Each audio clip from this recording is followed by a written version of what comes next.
अपने आंदोलन की कड़ी के रूप में सोलन के अंदर 11 बजे से लेकर 1 बजे तक 2 घंटे का सांकेतिक धरना रखा है। हिमाचल प्रदेश के 1 लाख कर्मचारियों को ओपीएस दिलाने के लिए।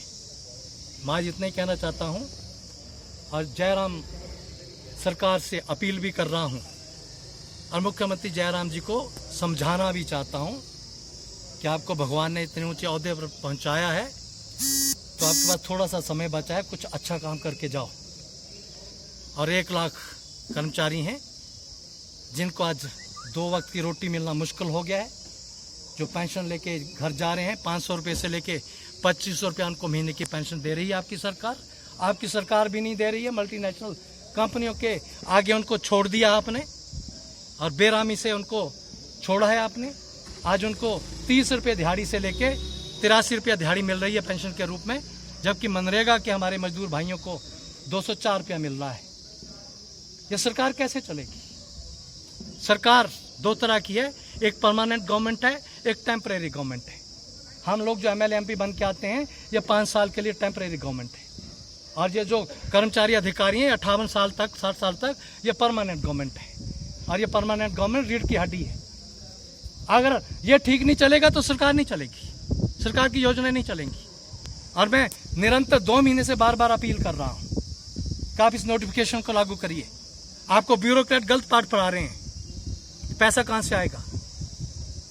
जयराम जी, अगर आपको मालूम नहीं है, आपका विजन नहीं है, आपके ब्यूरोक्रेट का विजन नहीं है, तो एक मेहरबानी कर दीजिए, राज्यपाल महोदय के पास जाइए और एक लाइन लिख के दे दीजिए कि गलती से जनता ने हम पर भरोसा कर लिया, पर हमारे पास विजन की कमी है, हम ये पूरा नहीं कर सकते हैं और हम त्याग पत्र दे रहे हैं।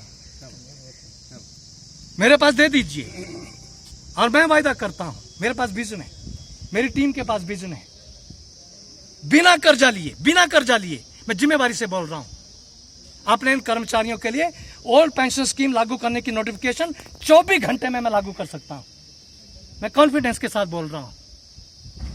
55,000 करोड़ रुपए का कर्जा आपने ले लिया है बेशर्मी के साथ। 500 करोड़ रुपए आपने पिछले हफ्ते लिया है। किस लिए लिया है?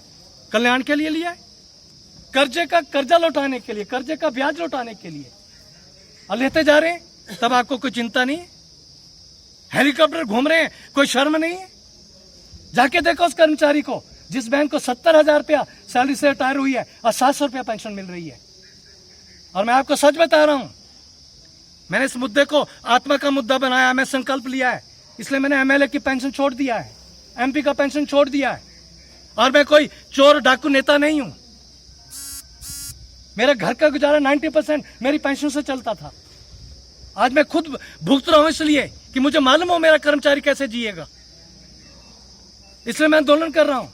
मैंने कहा सारे हमारे ex MLA x MP Himachal के पेंशन बंद करें। एक में जरूरत नहीं पड़ी है। बड़े बड़े अपने आप को युधिष्ठिर महाराज कहते हैं, पालनपुर बैठ करके वे गीता का प्रवचन देते हैं। होटलों के मालिक हैं। कांग्रेस में और बीजेपी में भी कम से कम 50 नेता ऐसे हैं जो 100-100 करोड़ रुपए से ऊपर के मालिक हैं। खोलूंगा चिट्ठे उनके में। आज वो कर्मचारियों के लिए पेंशन छोड़ने को लागू नहीं है। मैं केवल एक्स एमएलए एक्स एमपी की बात नहीं कर रहा हूं, जो सिटिंग एमएलए एमपी है उनको भी मैं कह रहा हूं। अगर कॉन्ट्रैक्ट के ऊपर आपने 500 रुपए का पोस्ट ग्रेजुएट लगाना है, 1000 के ऊपर डॉक्टर इंजीनियर लगाने हैं और आपने आउटसोर्स में 500 रुपए पर लोग लगाने हैं, तो एक कानून पेंशन के लिए, तो एक कानून सिटिंग कर्मचारी ओपीएस के लिए, कॉन्ट्रैक्ट के लिए होगा। वही कानून सिटिंग एमएलए और एमपी के लिए भी मैं हिमाचल में लागू कराऊंगा।